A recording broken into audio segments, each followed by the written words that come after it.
Hay un momento en el que tu vida entera puede cambiar frente a una audiencia, cuando todo lo que has construido, todo por lo que has trabajado, todo en lo que te has convertido existe en el espacio entre la crueldad de alguien y la verdad que finalmente se pronuncia en voz alta. Mi nombre es Isabela Méndez. Tengo 34 años y dirijo una organización sin fines de lucro que ayuda a las mujeres a reconstruir sus vidas después del abuso económico doméstico. Pero hace 6 meses, todavía estaba aprendiendo qué significaba realmente esa frase. Todavía estaba aprendiendo cuál era el costo de ser llamada a nadie por alguien que una vez prometió ser alguien contigo. El evento fue una gala benéfica. 200 personas en un salón de baile que olía a rosas blancas y perfume caro. Estaba allí porque la organización que fundé había sido seleccionada para recibir un premio de impacto comunitario. Pero nadie lo sabía todavía. No los invitados, no los medios, ni siquiera, me enteraría después, el hombre que estaba al otro lado del salón con una copa de champán en la mano, luciendo la clase de sonrisa que una vez me convenció de que me amaba. Su nombre era Carlos Méndez. Compartíamos un apellido por matrimonio, aunque eso había terminado hace 4 años. Compartíamos una historia que había pasado esos 4 años tratando de entender, intentando perdonar, intentando transformar en algo que no me despertara a las 3 de la mañana con el corazón acelerado. No nos habíamos visto en más de 2 años. Pero esa noche, en ese salón de baile, el universo aparentemente decidió que había aprendido lo suficiente sobre mí como para aprender algo sobre él. Lo que pasa cuando te encuentras con tu expareja en público es que en realidad no tienes opción de elegir si sucede. Estás de pie allí, hablando con alguien sobre tu trabajo, sintiéndote firme en quién te has convertido, y luego atrapas sus ojos al otro lado del salón. El tiempo hace algo extraño, no se acelera, se comprime. De repente no tienes 34 años y estás de pie en tu poder.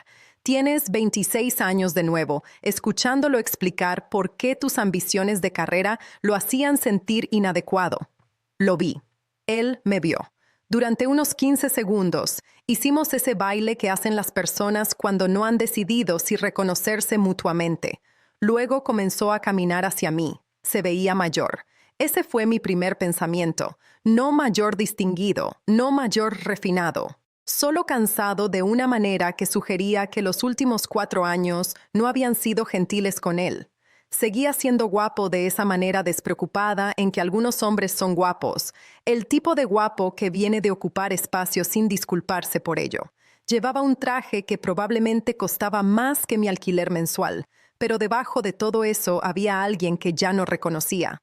Cuando llegó a mí, sonrió como si fuéramos amigos, como si no hubiera una orden de restricción sentada en un archivo en el tribunal del centro, como si no hubiera pasado 6 meses de nuestro matrimonio convenciéndome de que mi sueño de iniciar una organización sin fines de lucro era egoísta, como si no hubiera sistemáticamente desmantelado mi confianza hasta que creí que no era capaz de dirigir un hogar, ni hablar de una organización. Isabela, dijo, como si eso fuera suficiente, como si decir mi nombre pudiera cerrar 4 años de silencio. No dije nada por un momento. Estaba tratando de decidir qué versión de mí misma quería ser en esa conversación. La mujer que había aprendido a ser cortés sin importar el dolor, o la mujer que había aprendido a proteger su paz. Carlos, finalmente respondí. Se rió un poco, como si esto fuera encantador, como si mi frialdad fuera algo lindo que tuviera que trabajar para superar. Esa risa hizo algo en mi sistema nervioso. Me recordó todas las veces que malinterpreté sus intenciones como afecto. «Te ves bien», dijo. Diferente, exitosa, supongo. La forma en que dijo exitosa se sintió como una acusación, como si hubiera cometido una traición al convertirme en lo que dijo que no podía ser. «Gracias», dije, porque había aprendido que a veces la respuesta más cortés es la que no revela nada. Luego sus ojos se estrecharon ligeramente. Me estaba mirando de esa manera familiar, la forma que solía hacerme sentir como si pudiera verme a través de mí, como si fuera transparente, como si no fuera suficiente, pero esta vez lo reconocí por lo que era: juicio, resentimiento. La mirada de un hombre que se dio cuenta de que la mujer a la que había trabajado tan duro para disminuir de alguna manera había continuado existiendo sin él. «Entonces, ¿qué estás haciendo aquí?», preguntó, como si este fuera su espacio y yo fuera la que no pertenecía. Le dije que estaba asistiendo al evento. No le dije por qué. Parte de mí tenía curiosidad por ver qué pasaría si continuaba hablando, qué diría cuando se diera cuenta de la respuesta. Pero no presionó. En su lugar, señaló hacia el salón de baile con su copa y dijo algo que repetiría en mi mente durante meses después. Dijo: «Esto es en realidad un beneficio para mi compañía. Somos los patrocinadores corporativos principales este año. Es bueno ver a personas como tú todavía intentándolo, ¿sabes? Aunque en realidad no importa. Es lindo. Personas como tú. Aunque en realidad no importa». Esas palabras se sentaron entre nosotros como algo viviente. Siempre había tenido este don, esta habilidad de decir algo que sonaba casi amable en la superficie, pero era veneno por debajo. Me estaba diciendo que mi presencia era aceptable solo porque era insignificante, que mi esfuerzo era encantador, no amenazante, que era el tipo de persona que lo intentaba, no el tipo de persona que triunfaba. Por un momento lo sentí, ese colapso antiguo, esa creencia antigua de que tal vez tenía razón. Tal vez todo lo que había construido en los últimos 4 años era solo lindo, solo intentándolo, solo los esfuerzos decorados de alguien que en realidad no era capaz de importar. Luego algo cambió. No fue un rayo repentino de confianza, no fue un momento en el que de repente me sentí invencible. Fue más tranquilo que eso. Fue la realización de que había escuchado esa voz en mi cabeza durante tanto tiempo. Su voz diciéndome que no era suficiente, que casi había olvidado cómo sonaba mi propia voz. En realidad, dije, debería volver al comité organizador. Hay algo que sucederá más tarde que creo que te encontrará interesante. No esperé su respuesta. Me giré y caminé. Y ese fue el momento en que todo comenzó a alinearse. Lo que no le dije fue que en aproximadamente 40 minutos, el anfitrión de la velada iba a llamar la atención de todos. Un reflector iba a encontrarme en la multitud.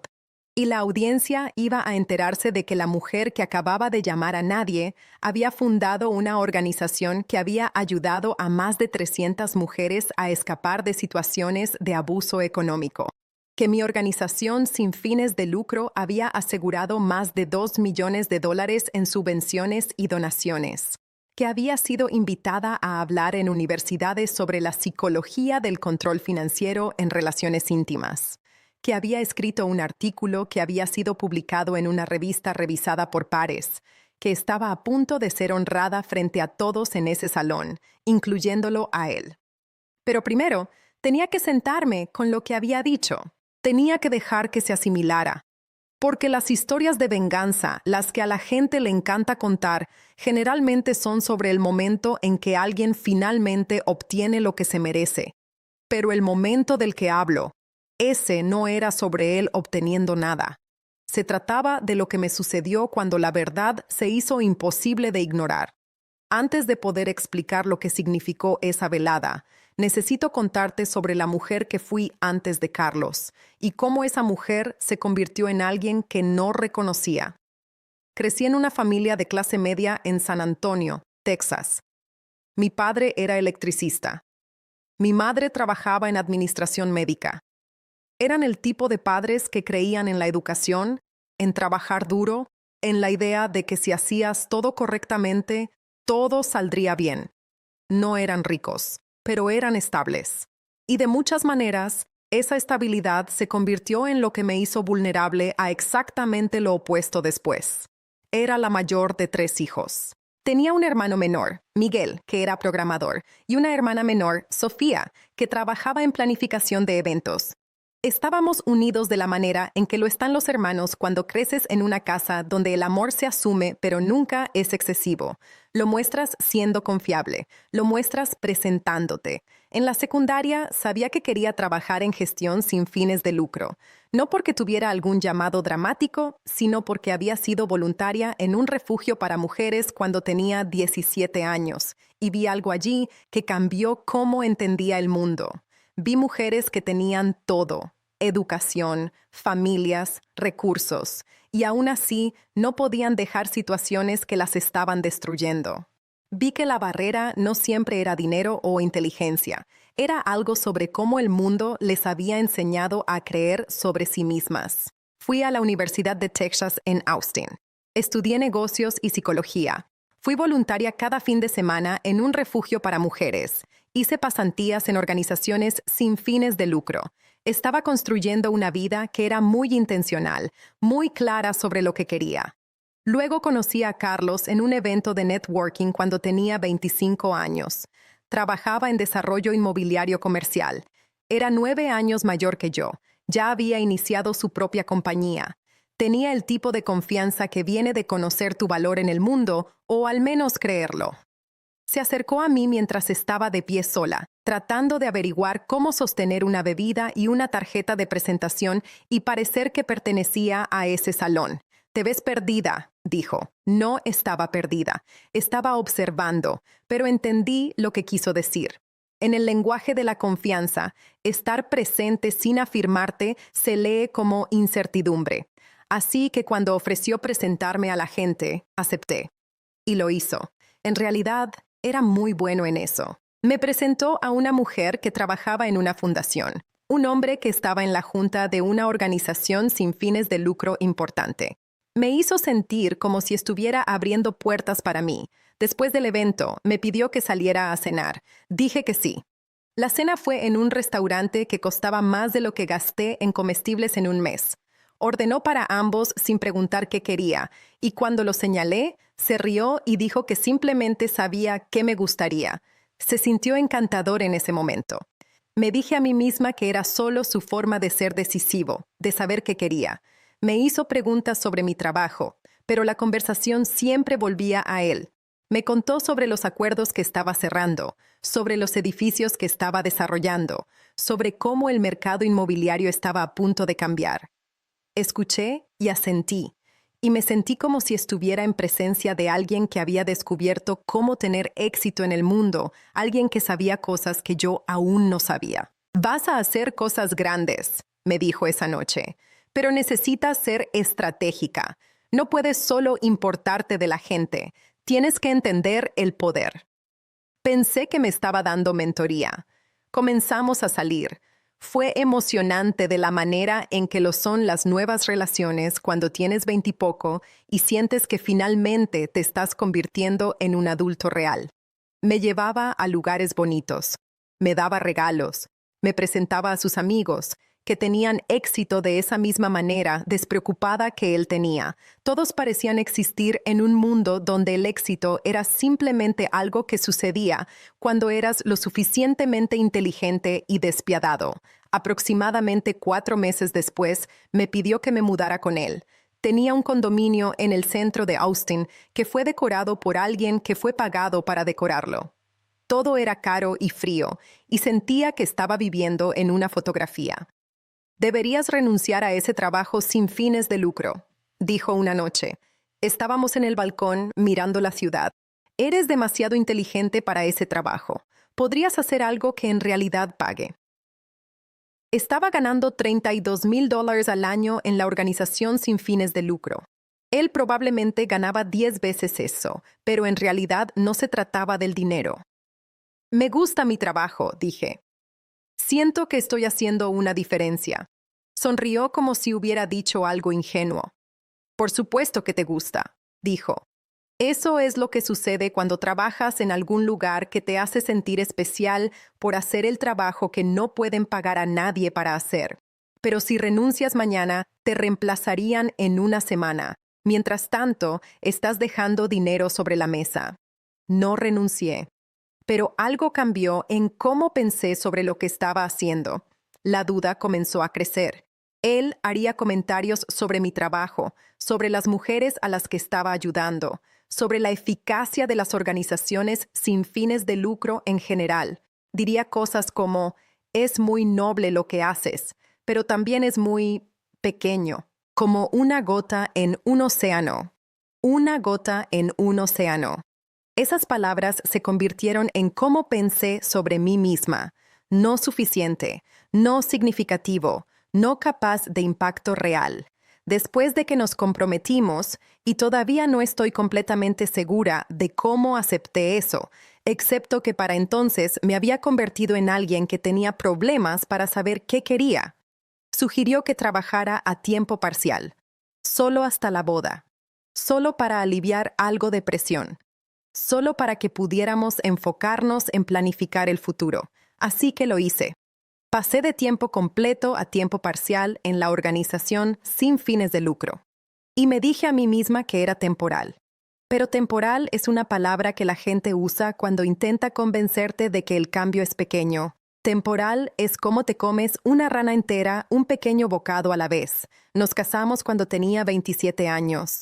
La boda fue en un club de campo. Costó más que un auto nuevo. Mis padres se veían incómodos con su ropa bonita. Sus padres se veían como si estuvieran exactamente donde pertenecían. La noche de mi boda, mi madre me llevó a un lado. Dijo, ¿eres feliz?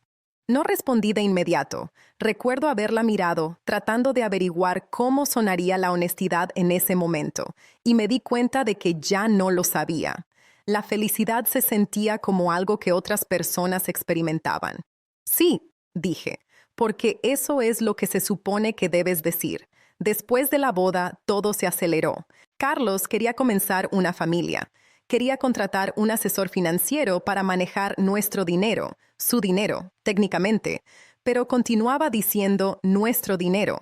Quería que me enfocara en ser esposa. Dijo que también era trabajo importante, que no quería minimizarlo, pero quería que estuviera presente en nuestro hogar.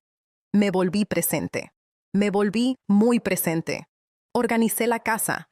Planifiqué comidas. Decoré. Aprendí cómo ser anfitriona en cenas donde me veía elegante y no hablaba demasiado. Llamé a mis amigas menos. Dejé de ir a los eventos de la organización sin fines de lucro. Dejé de conocer gente de mi trabajo. Me volví cada vez más pequeña y me dije a mí misma que era porque eso es lo que el amor requería. Aproximadamente un año en el matrimonio, me di cuenta de algo para lo que no tenía palabras en ese momento. Me di cuenta de que Carlos controlaba el dinero. No de una manera obvia. Me daba una asignación.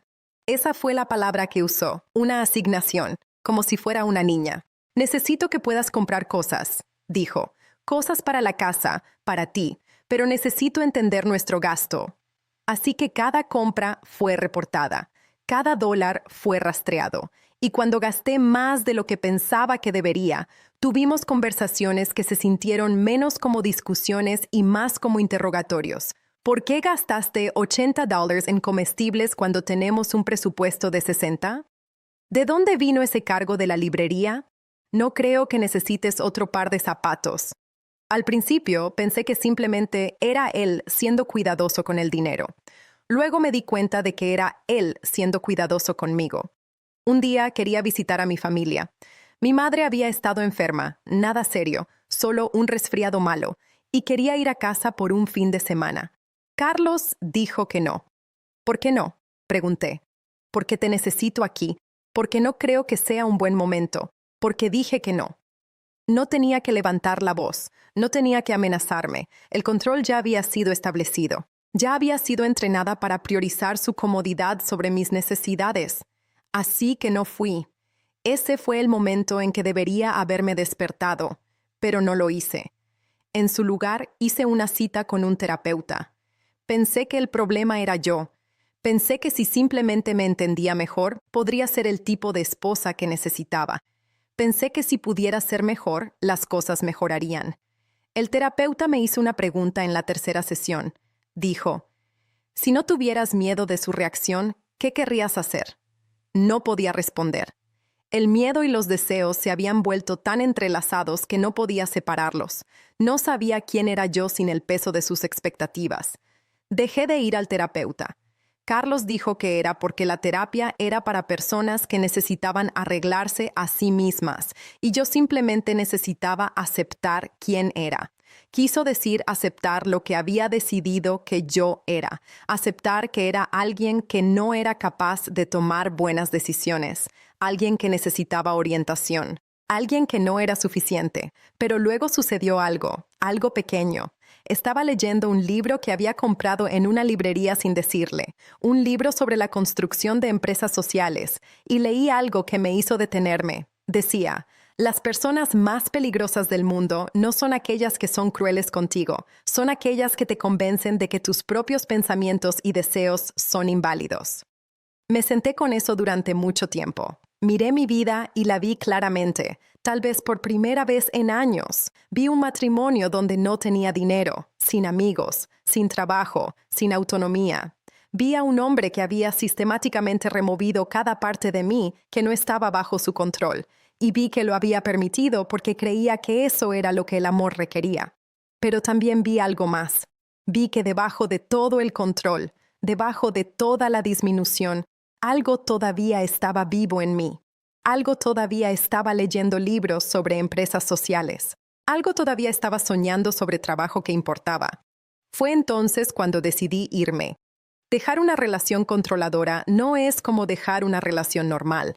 No es como empacar una bolsa y mudarse.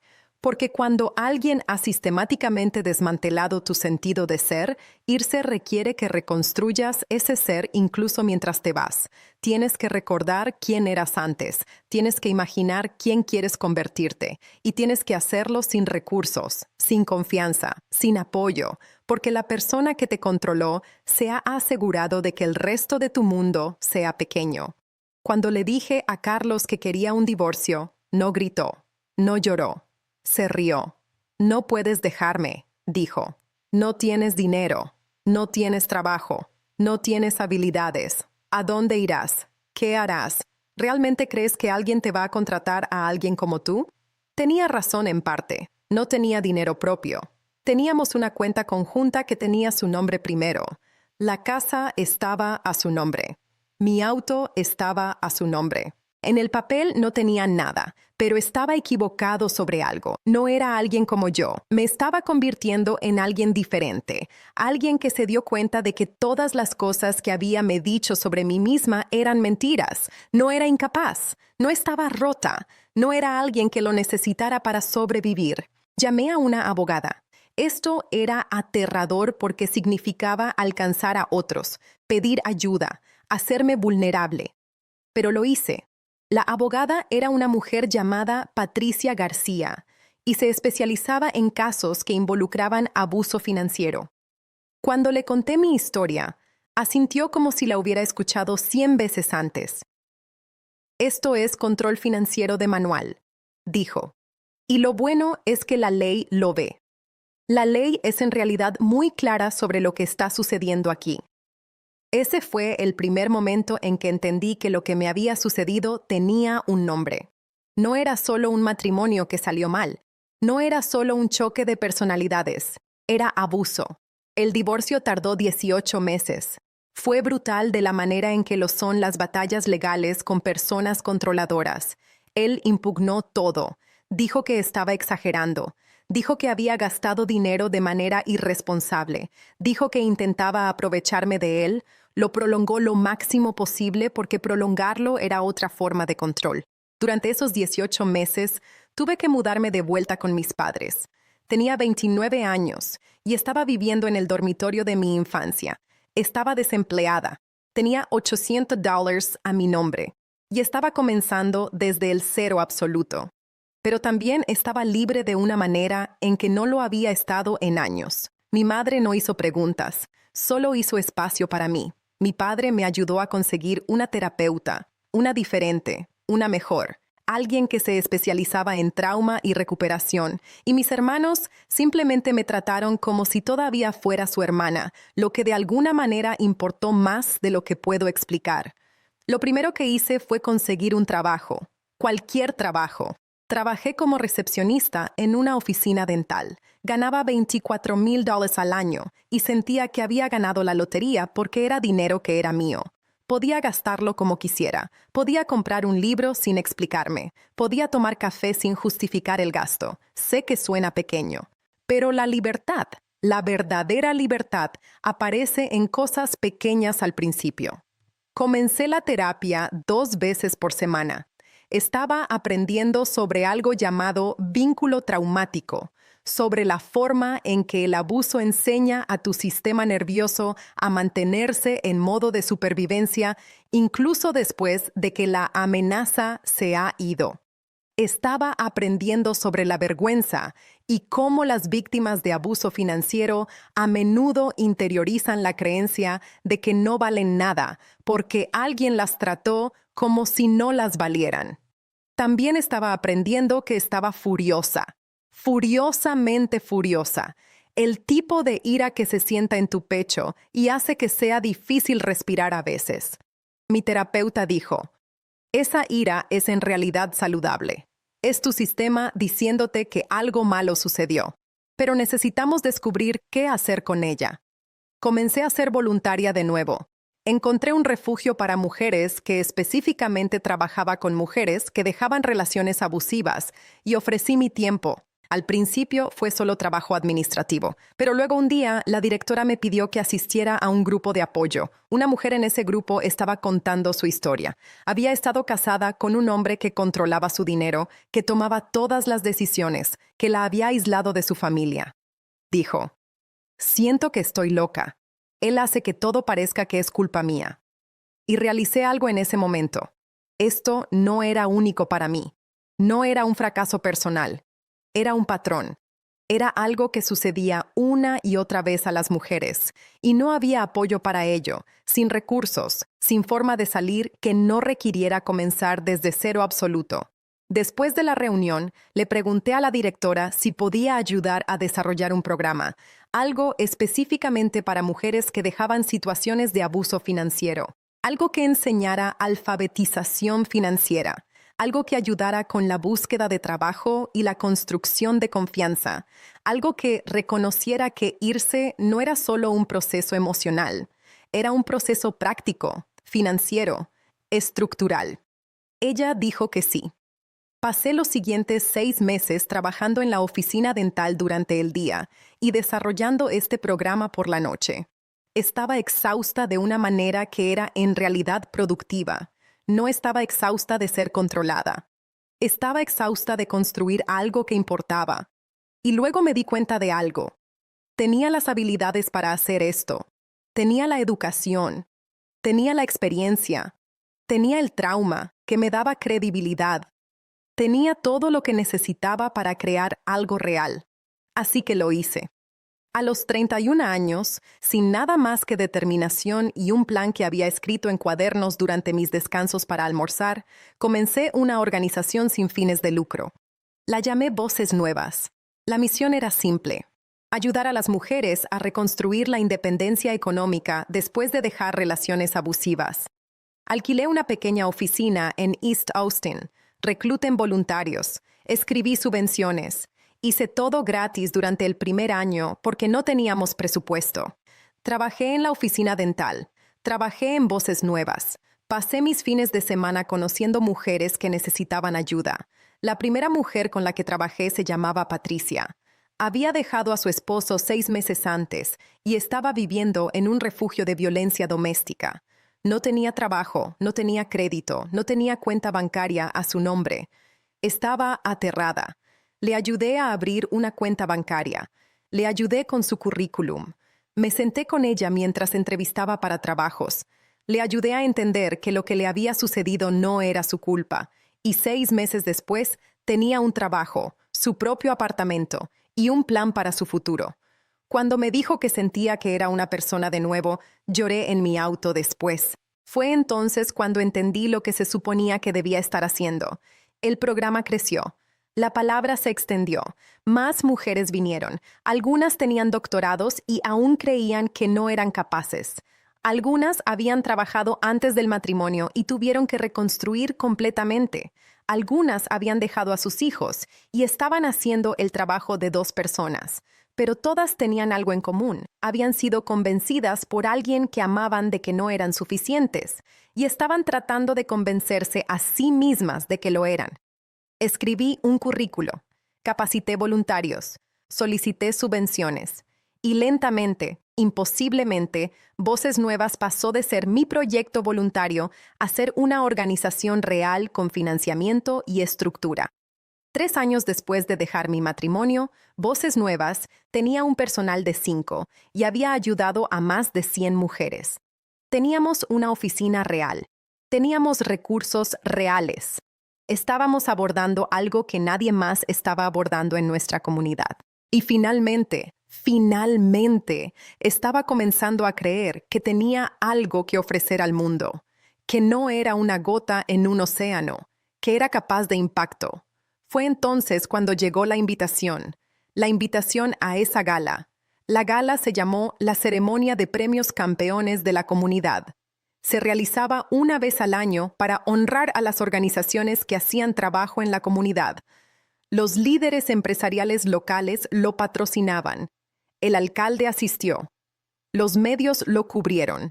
Cuando me enteré de que Voces Nuevas había sido seleccionada para recibir un premio, estaba sentada en mi escritorio mirando reportes de subvenciones. Me tomó un momento procesar lo que estaba diciendo el correo electrónico. Premio. Reconocimiento. 200 invitados. Alfombra roja. Llamé a mi madre. Mami, dije, creo que algo bueno está sucediendo. Me hizo leer el correo electrónico 3 veces porque no lo creía las primeras 2 veces. Compré un vestido.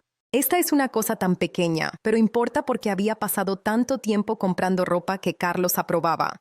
Ropa que era modesta, ropa que no llamaba la atención, ropa que me hacía más pequeña. Este vestido era diferente. Era verde esmeralda profundo. Tenía una abertura en un lado. Tenía una espalda que era casi inexistente. Era el tipo de vestido que decía que ocupo espacio. Me hice el cabello. Usé maquillaje que me hizo sentir poderosa en lugar de bonita. Y cuando entré en ese salón de baile, sentí algo que no había sentido en años. Sentí como yo misma. La velada fue un borrón de cosas buenas. Fue entrevistada por una estación de televisión local. Hablé con la gente sobre el trabajo que estábamos haciendo.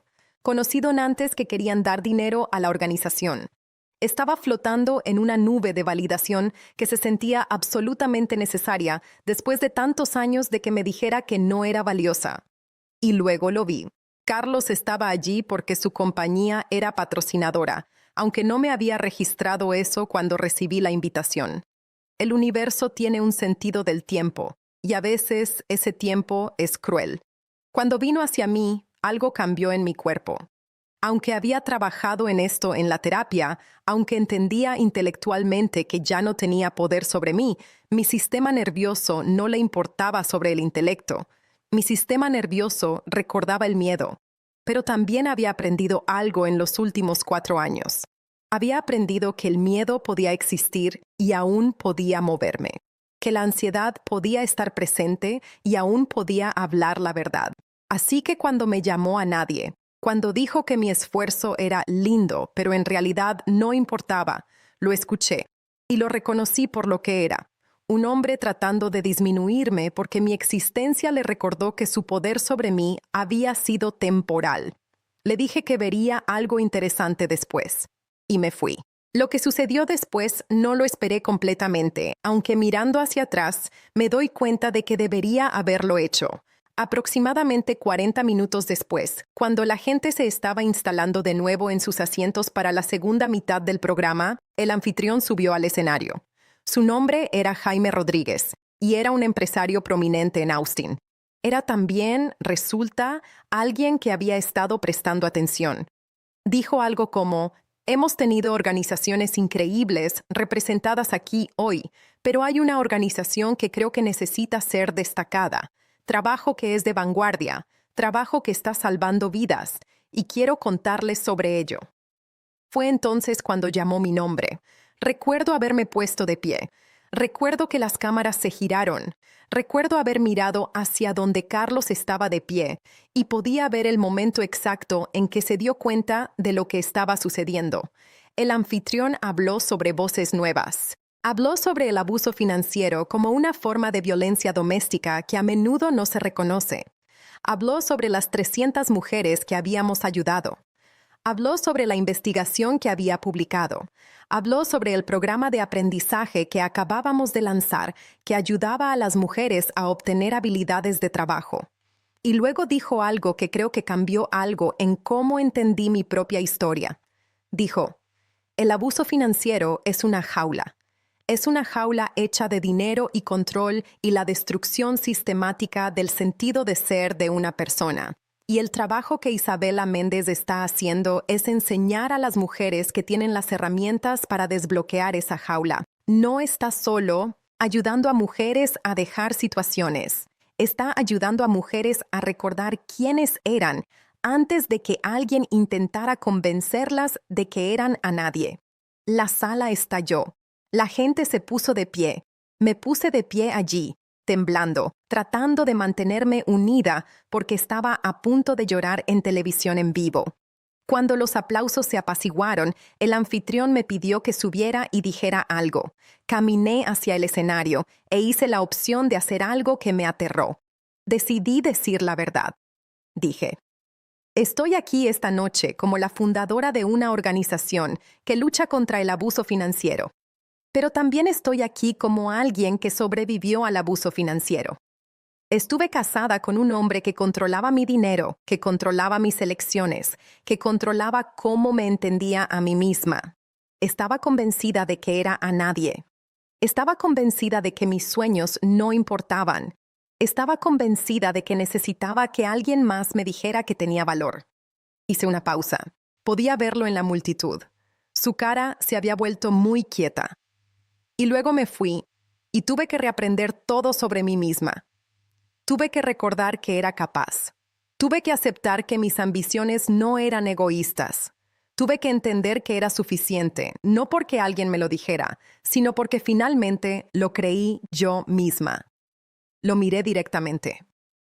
A cualquiera en esta sala que esté en una situación donde alguien está controlando tu dinero, tus elecciones, tu sentido de ser, quiero que sepas algo. No eres incapaz, no estás rota, no eres a nadie. Eres alguien que merece controlar tu propia vida. Y si puedo construir una organización que ayude a 300 mujeres a recordar eso, entonces tal vez hay esperanza para todos nosotros. La sala estalló de nuevo, pero lo estaba observando. Estaba viendo a un hombre darse cuenta de que la narrativa que había creado sobre mí, la historia donde yo era a nadie, donde mi trabajo no importaba, donde lo necesitaba, esa narrativa acababa de ser destruida frente a 200 personas. No estaba furioso, se veía algo peor, se veía pequeño. Después del programa hubo una recepción. La gente vino a mí, donantes, líderes, otros directores de organizaciones sin fines de lucro. Todos queriendo conectar, queriendo apoyar, queriendo ser parte de algo, y Carlos desapareció. No lo vi el resto de la noche. En un momento fui a tomar una bebida y lo vi de pie solo cerca de la salida. Estaba mirando su teléfono y se veía como alguien que acababa de entender algo que no podía deshacer. No me acerqué a él. No lo necesitaba. La verdad ya había sido hablada. Lo que sucedió esa noche no fue venganza. La venganza habría requerido que quisiera algo de él, que necesitara que se sintiera de cierta manera. Lo que sucedió fue algo más importante. Fue el momento en que la dinámica de poder que había existido entre nosotros se invirtió completamente. Fue el momento en que me di cuenta de que ya había ganado la victoria que importaba. No porque finalmente me viera, sino porque finalmente me vi a mí misma. Todos quieren saber qué pasó después. ¿Intenta contactarte? ¿Vuelves a encontrarte con él? ¿Alguna vez se disculpa? ¿Termina esta historia de la manera que se supone que deben terminar las historias? La respuesta honesta es mucho menos dramática. No escuché de Carlos directamente, pero escuché sobre él. Aproximadamente un mes después de la gala, Miguel me llamó.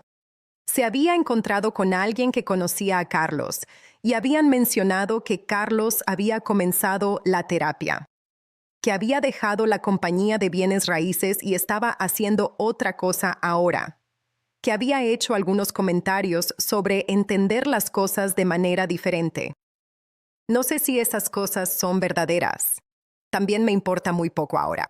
Y eso no es algo que jamás esperé decir sobre alguien que significó tanto para mí, alguien que me dañó de maneras que tardaron años en sanar.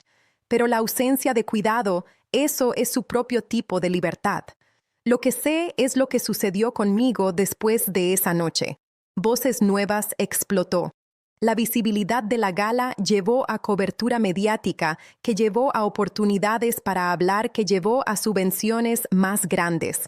Dentro de un año habíamos abierto una segunda ubicación. Dentro de 2 años, una tercera.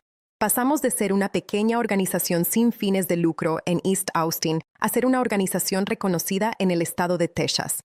Pero más que eso, algo cambió en cómo pensé sobre mi propia historia. Antes de la gala lo había mantenido privado. Mi familia lo sabía. Los amigos cercanos lo sabían. Pero no era público al respecto. Pensé que tal vez era vergonzoso. Pensé que tal vez mi experiencia era demasiado personal, demasiado dolorosa, demasiado algo para ser usada en espacios profesionales. Pero después de que subí a ese escenario y lo dije en voz alta, algo cambió. Realicé que mi historia no era vergonzosa porque era mi historia. Era mi historia porque era real. E historias reales, historias honestas, el tipo que se sientan en los lugares desordenados donde vive la gente, esas historias importan. Así que comencé a hablar sobre ello públicamente. Hice entrevistas, escribí sobre mi experiencia, di charlas en universidades sobre la psicología del abuso financiero.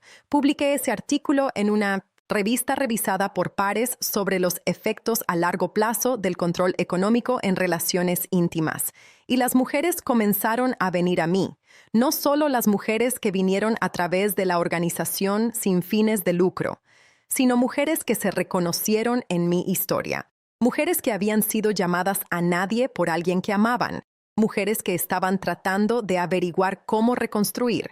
Comencé un podcast, solo yo hablando con mujeres que habían sobrevivido al abuso financiero, pidiéndoles que cuenten sus historias, preguntándoles hablar sobre cómo se veía la recuperación, qué se necesitaba para recordarte a ti misma.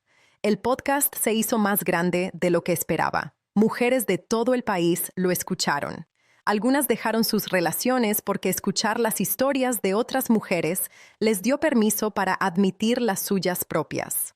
Algunas fueron a terapia. Algunas contactaron a abogadas.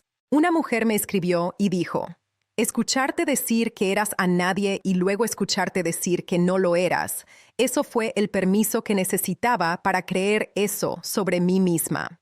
Eso es cuando realicé de qué se trataba esto realmente. Nunca se trató de humillar a Carlos. Nunca se trató de él finalmente entendiendo lo que había hecho. Se trataba de tomar la narrativa que me había sido impuesta y transformarla en algo que pudiera ayudar a otras personas. Esa es la clase de venganza que realmente funciona. 2 años después de la gala, fue invitada a hablar en mi asociación de exalumnos de la universidad. Me pidieron que hablara sobre emprendimiento e impacto social. Dije que sí, y conté la historia de Voces Nuevas, pero también conté mi historia personal. Después de la charla, una joven vino a mí. Probablemente tenía 23, 24 años. Dijo, estoy en una relación donde mi novio controla mi dinero. Me dice que no puedo trabajar porque sería vergonzoso para él. Y escuchándote, me di cuenta de que eso no es normal. Me di cuenta de que tengo que irme. La ayudé a calcular su plan de salida. La conecté con recursos. Y 6 meses después, se había ido y estaba trabajando por su cuenta. Esa es la venganza que importa. Pero quiero ser honesta sobre algo más también. La sanación no es lineal. Todavía hay momentos cuando escucho un cierto tono de voz y mi sistema nervioso vuelve a ese lugar de miedo. Todavía hay momentos cuando dudo de mis decisiones o me pregunto si estoy siendo egoísta con mis ambiciones. El trauma no desaparece completamente. Se convierte en algo que sabes cómo vivir, castigarlo, sino para reclamarla. Hay una mujer llamada Harriet en mi grupo de apoyo que dijo algo que se quedó conmigo. Dijo, mientras mantuviera mi historia en secreto, él la poseía. Cuando comencé a decirle a la gente, la recuperé. Eso es verdad. El silencio es a menudo donde los abusadores quieren que estés. Quieren que estés avergonzada. Quieren que estés aislada. Quieren que creas que tu historia es vergonzosa. Pero cuando tomas esa historia y la cuentas en voz alta, y la cuentas desde un lugar de fuerza en lugar de victimización, algo cambia. No estoy diciendo que la recuperación sea tan simple como contar tu historia. No lo es. Es complicado y doloroso y no lineal. Involucra terapia y tiempo y aprender a confiar en ti misma de nuevo. Involucra llorar a la persona que pensabas que ibas a convertirte y construir una nueva visión para ti misma, pero hay poder en ese proceso, poder real, el tipo que no viene de afuera de alguien más validándote, el tipo que viene de adentro de ti finalmente creyendo que tu vida vale la pena proteger, que tus sueños valen la pena perseguir, que eres suficiente exactamente como eres. Otra cosa que he aprendido es sobre reconocer los signos temprano. No estoy aquí para avergonzarme por no reconocer lo que estaba sucediendo. Era joven, estaba enamorada. No tenía el lenguaje para el abuso financiero todavía. Pero he notado patrones ahora, y aparecen una y otra vez en las mujeres con las que trabajo. A menudo comienza con algo que parece protector. Él quiere manejar las finanzas porque es bueno en ello. Quiere estar involucrado en tus decisiones de carrera porque le importa tu futuro. Quiere saber dónde estás porque está preocupado por tu seguridad. Pero luego se vuelve restrictivo. No puedes hacer una compra sin preguntar. No puedes visitar a tu familia sin permiso. No puedes perseguir un sueño que entre en conflicto con lo que él quiere para ti. Y debajo de todo está un mensaje. El mensaje de que no eres capaz de tomar buenas decisiones, que lo necesitas, que no eres suficiente, desde cero. Y tuve la ventaja de educación y apoyo familiar y acceso a terapia. Imagina cómo es para las mujeres sin esas ventajas. Este es el motivo por el cual el trabajo que hace Voces Nuevas importa tanto. No estamos solo ayudando a mujeres a irse, las estamos ayudando a reconstruir. Las estamos ayudando a entender que la independencia económica es esencial para la libertad. Les estamos enseñando alfabetización financiera. Les estamos ayudando a construir redes. Les estamos enseñando que no tienen que hacer esto solas. Y también estamos trabajando en prevención. Hablamos con gente joven sobre reconocer los signos temprano. Hablamos con gente sobre la diferencia entre asociación financiera saludable y control financiero. Una de las cosas que he notado es que la gente a menudo quiere colapsar el abuso financiero en una categoría muy estrecha. Piensan que es solo cuando alguien se niega a dejar que su pareja trabaje. Pero puede verse como tantas cosas diferentes. Puede parecer una pareja que insiste en controlar todas las finanzas, pero de una manera que se ve generosa. Puede parecer una pareja que critica tu gasto sin permitirte autonomía. Puede parecer una pareja que usa dinero como una manera de mantener poder en otras áreas de la relación. El hilo común es siempre el mismo. Una persona tiene control, la otra no. Y la persona sin control se vuelve dependiente. También he aprendido algo sobre los efectos a largo plazo de este tipo de abuso. No solo daña tu situación financiera, daña tu relación contigo misma, daña tu sentido de agencia, daña tu capacidad para confiar en tu propio juicio. Durante años después de dejar a Carlos, dudé de mí misma. Haría una decisión e inmediatamente me preguntaría si era la correcta. Lograría algo e inmediatamente lo minimizaría o me preocuparía de que no me lo mereciera. Estaría en reuniones y me sentiría como un fraude, como si alguien, pero esa versión de mí misma no es el final de la historia. La mujer que soy ahora, 3 años después de esa noche, es alguien diferente de nuevo. Soy alguien que ha integrado esa experiencia. Soy alguien que ha dejado de separarme en antes y después. Y he comenzado a verme como una persona continua que ha sobrevivido a algo y ha construido algo. Creo que una de las formas en que sabes que realmente has sanado es cuando dejas de estar definida por lo que te fue hecho. Dejas de presentarte como una sobreviviente de abuso financiero. Dejas de ver tu existencia completa a través de la lente del trauma. Solo te conviertes en alguien que ha experimentado algo y ha seguido adelante. Eso no significa que no pienso en ello. No significa que no informe el trabajo que hago. Significa que he dejado de medir mi valor en relación con alguien que intentó convencerme de que no tenía valor. También he aprendido algo sobre relaciones y confianza y lo que significa dejar a alguien en tu vida después del trauma. Aproximadamente un año después de la gala, comencé a salir de nuevo. Esto fue aterrador. Había estado casada con alguien que me controlaba durante años. La idea de ser vulnerable con alguien de nuevo era casi insoportable. Fui muy lentamente sobre ello. Fui muy cuidadosa sobre ello. Noté cosas que habría pasado por alto antes. Noté cuando alguien intentaba controlar algo, incluso pequeño. Noté cuando alguien quería aislarme. Noté cuando alguien intentaba disminuir mi trabajo o mis ambiciones. Y cuando noté esas cosas, me fui. La persona con la que estoy ahora es diferente. Se llama David. Es un maestro. Cree en lo que estoy haciendo. Apoya mis ambiciones. Tiene su propia vida y sus propios amigos y sus propios sueños, y respeta mi autonomía mientras sigue siendo presente. Hemos estado juntos durante 2 años y todavía tengo momentos de miedo. Momentos cuando mi sistema nervioso se activa y estoy de vuelta en ese lugar de control. Pero David sabe sobre esos momentos, sabe del trauma, y no lo toma personalmente cuando necesito espacio o necesito procesar algo. Eso es lo que se ve la asociación saludable. No es alguien cuidando de ti, son 2 personas cuidándose a sí mismas y apareciéndose la una para la otra. Mi relación con mi familia también ha cambiado y profundizado. Mi madre estaba tan preocupada después de que dejé a Carlos. Llevaba mucha culpa, como si debería haber reconocido lo que estaba sucediendo y haberme protegido. Tuve que ayudarla a entender que esto no era sobre ella, que era responsabilidad mía reconocer mi propia situación, pero lo que significó su presencia durante ese tiempo.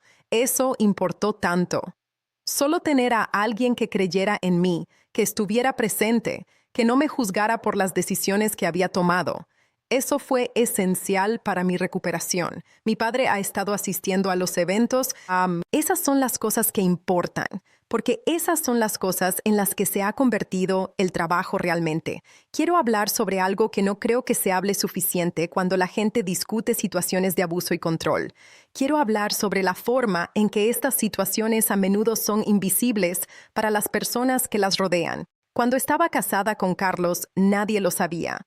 Mi familia no lo sabía, mis amigos no lo sabían, la gente en el trabajo no lo sabía, porque Carlos era encantador en público, tenía éxito, era el tipo de hombre que la gente admiraba, me apoyaba en público mientras me controlaba en privado, y esto es lo que la gente no siempre entiende sobre el control.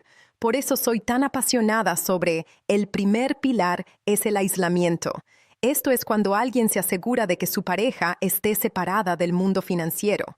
Los detienen de trabajar, los detienen de aprender sobre finanzas, los detienen de tener conversaciones sobre dinero con otra persona. Y es insidioso. Es tan insidioso porque se ve como amor desde afuera. Se ve como un hombre cuidando a su esposa. Se ve como una mujer sacrificándose por su familia. Se ve normal, pero debajo es un sistema de control. La razón por la cual soy tan apasionada por este trabajo es porque sé exactamente cómo se siente estar dentro de ese sistema y no tener palabras para lo que está sucediendo. Sentir como si estuvieras perdiendo la mente. Sentir como si no fueras capaz. Sentir como si fueras a nadie. Quiero ser esa persona para cualquiera que esté escuchando ahora. Si estás en una situación donde alguien está controlando tu dinero, tus elecciones, tu sentido de ser, quiero que sepas que no es tu culpa, que no es porque no seas capaz, que no es porque no seas lo suficientemente inteligente o lo suficientemente fuerte o lo suficientemente merecedora. Es porque has sido atrapada por alguien que necesitaba controlarte. Y eso dice algo sobre ellos, no sobre ti. Irse es difícil. Es una de las cosas más difíciles que puedes hacer. Pero es posible. Es posible reconstruir. Es posible volverte a ti misma. Es posible pasar de creer que eres a nadie a saber en tus huesos que eres alguien. Lo hice. Y si puedo hacerlo, tú también puedes. El trabajo que Voces Nuevas hace ahora. Hemos expandido a 6 ciudades en Texas. Hemos ayudado a más de 1,000 mujeres. Hemos capacitado a cientos de voluntarios. Hemos creado programas de aprendizaje para mujeres que envejecen fuera de nuestro sistema. Hemos construido asociaciones con bancos que ofrecen cursos gratuitos de alfabetización financiera. Hemos publicado investigaciones sobre los impactos a largo plazo del abuso financiero. Nada de eso habría sido posible si hubiera creído lo que me dijeron. Nada de eso habría sido posible si hubiera aceptado la narrativa de que era a nadie. Así que cada vez que ayudamos a una mujer, cada vez que cambiamos un sistema, cada vez que cambiamos la comprensión de alguien sobre lo que es el abuso financiero, pienso en esa noche en la gala. Pienso en ese momento en que realicé que la vida que había construido era real, que mi trabajo importaba, que era alguien. Pero no lo pienso como venganza, lo pienso como prueba. Prueba de que ser dejada atrás no te define. Prueba de que ser dicho que no eres suficiente no lo hace verdad. Prueba de que puedes reconstruir. Prueba de que puedes volverte más de lo que alguien intentó convencerte de que eras. Y tal vez esa es la cosa más importante que cualquiera de nosotros pueda hacer. No humillar a aquellos que nos lastimaron, sino probar que nosotros mismos somos dignos de proteger. Somos dignos de luchar. Somos dignos de la enorme cantidad de trabajo que se necesita para reconstruir. Somos dignos de más que ser llamados a nadie. Somos alguien. Y ese alguien puede cambiar el mundo.